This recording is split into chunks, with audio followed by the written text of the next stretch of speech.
রেলগাড়ির কামরায় হঠাৎ দেখা, ভাবিনি সম্ভব হবে কোনো দিন। আগে ওকে বারবার দেখেছি লাল রঙের শাড়িতে, ডালিম ফুলের মতো রাঙা। আজ পরেছে কালো রেশমের কাপড়, আঁচল তুলেছে মাথায়।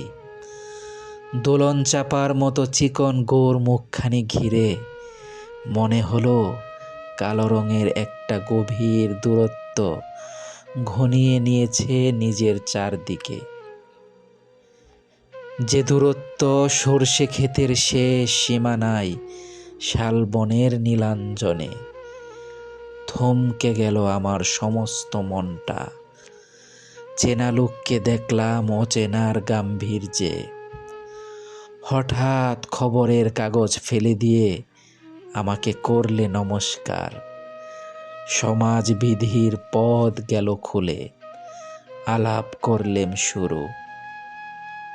কেমন আছো, কেমন চলছে সংসার, ইত্যাদি।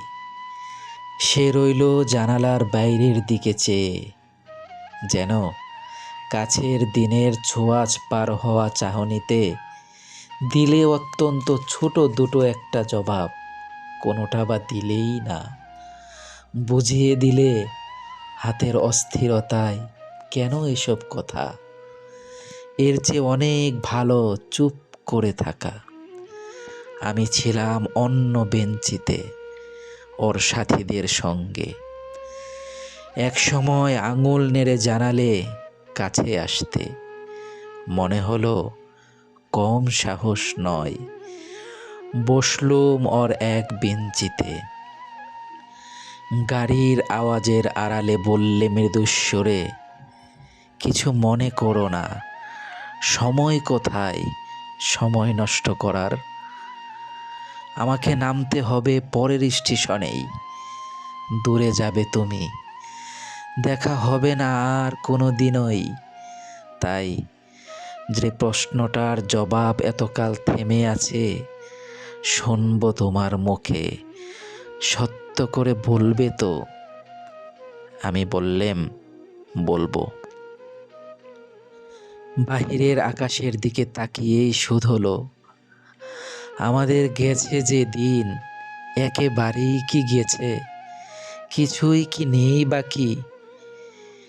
একটুকু রইলাম চুপ করে, তারপর বললেম, রাতের সব তারাই আছে দিনের আলোর গভীরে। খটকা লাগলো, কি জানি বানিয়ে বললাম নাকি। ও বলল, থাক এখন যা ওদিকে। সবাই নেমে গেল পরের স্টেশনে।